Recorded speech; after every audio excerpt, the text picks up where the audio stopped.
छात्र छात्री मानक स्टडी गुरु ओडिशा चैनल को सादर स्वागत। सुरभि 2025 मसीहा जार थीम मो स्वप्न ओडिशा 2036 सृजनशील लिखन बा क्रिएटिविटी राइटिंग जो अच्छी क्रिएटिव राइटिंग ओडिया भाषा रे अष्टम रु दशम श्रेणी वरिष्ठ सीनियर एवं एकादश रु द्वादश श्रेणी वरिष्ठ उच्च माध्यमिक बा सीनियर हायर सेकेंडरी ग्रुप निमंते जोटा उद्दिष्ट अच्छी तार प्रसंगटी होची मो स्वप्नर ओडिशा प्रस्तुति और प्रगति। पुणी थे कही रखुच्छी प्रसंगटी गोटा सृजनात्मक लिखनी बा क्रिएटिव राइटिंग मो स्वप्नर ओडिशा प्रस्तुति और प्रगति। मो ओडिशा सतरे महान शांत कमनीय परिवेशर परिस्रष्टा महाप्रभु श्री जगन्नाथ प्रतिटी ओडियार आस्था और अस्तित्वर प्रतीक से महाप्रभु श्री जगन्नाथ। ऊनविंश शताब्दी रे भारतीय जातीयतावादर उन्मेष और विकास ओडिशार जनमानस रे बपन करिथिला नूतन चिंता और चेतनार बीज। सेतेबेलर आलोक प्राप्त शिक्षित बुद्धिजीवी गोष्ठी पत्र पत्रिका संवाद प्रकाशन सहित विभिन्न अनुष्ठान और संघ गठन करी ओडियांक निजस्व आभिमुख्य और दृष्टिभंगी प्रति बढ़े गुरुत्व।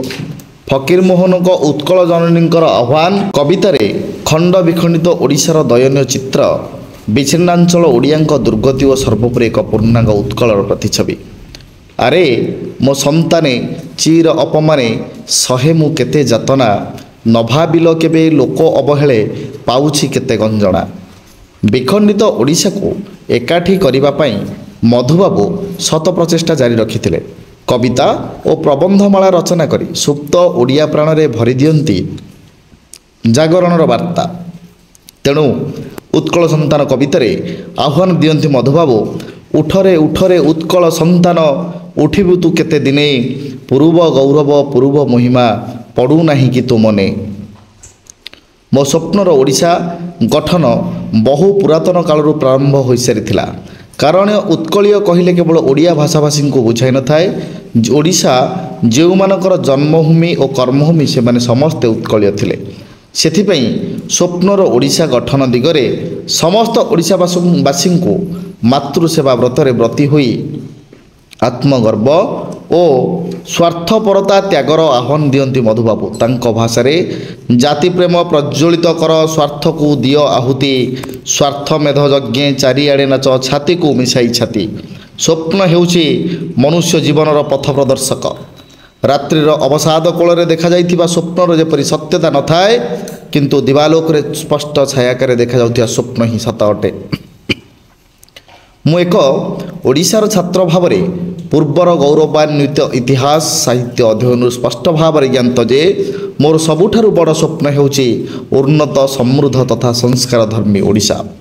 आजिर ओडिशा एक विकासशील राज्य। आमे सब क्षेत्र में अर्थात शिल्प वाणिज्य कृषि साहित्य संस्कृति क्रीड़ा पर्यटन शिक्षा आदि प्रत्येक क्षेत्र में निजर उत्तम पारदर्शिता देखाउछि। धीरे धीरे प्रगतिर परिचायक मो ओडिशा समग्र विश्व में आदृत लाभ करछि। अत्याधुनिक ज्ञान कौशलर प्रयोग में कृषिकार्य शिल्प क्षेत्र में मध्य झारखंड छत्तीसगढ़ राज्य सहित लुहा मांगानीज बक्साइट क्रोमाइट कोयला आदि प्राकृतिक संपदर अधिकारी होई सुवितरणर केन्द्रस्थली पलटिछि मो ओडिशा। सुवितरण एवं सुविनियोग माध्यम रे आर्थिक अग्रगति मो स्वप्नर ओडिशा समृद्धिर पथे पथे अविरत अविनीत परिश्रमर पराकाष्ठा देखाउछि। सौंदर्यर गंताघर मो ओडिशा। पुरीर जगन्नाथ मंदिर कोणार्कर सूर्य मंदिर धौलीगिरी शांति स्तूप अपरूपा सौंदर्यर अधिकारिणी रूपसी चिलिका मंदिर मालिनी सहर भुवनेश्वर केदार गौरी मंदिर स्वयंभू शिव मंदिर अभयारण्य गण यथा शिमिलीपाल सातकोशिया भितरकनिका आदि देश तथा विदेशरू पर्यटक मानंगो मो ओडिशा प्रति आकर्षण करुछि। ओडिसी नृत्य संगीत हस्तशिल्प पाला पूजा दासकाठिया पुराण मानवा आम देश तथा विदेश में बेस आदृत लाभ करी समृद्धिर पथे पथे आउ एक पहाच आगू आमको नहीं चलुअछि। ये सब समृद्धि होई मध्य मो स्वप्नर ओडिशा पई आज मुख्य समस्या दारिद्र्य बेकारी असमानता ग्रामीण क्षेत्र में शिक्षार अभाव कृषकों दुख परिवेश समस्या इत्यादि। एसबू पूर्व प्रस्तुति करने को हेब मो स्वप्नर ओडिशा हेब शिक्षार अग्रगामी जो प्रत्येक शिशु गुणात्मक तथा निःशुल्क एवं दक्षतामूलक शिक्षा शुद्ध परिवेश प्रत्येक नागरिक दायित्वशील रहे शिल्पाधिकरण में युवशक्ति सशक्तिकरण हेब नारी शक्तिर सुरक्षा तथा संस्कृतिर सुरक्षा मो स्वप्नर ओडिशा प्रस्तुति चलाई एवं प्रगति में निजर रूपरेख को बदलाइवाई प्रत्येक नागरिक दायित्ववान रहिबे मो स्वप्नर ओडिशा विभिन्न प्रगतिर पथ नितांत आवश्यक यथा शिक्षार आधुनिकता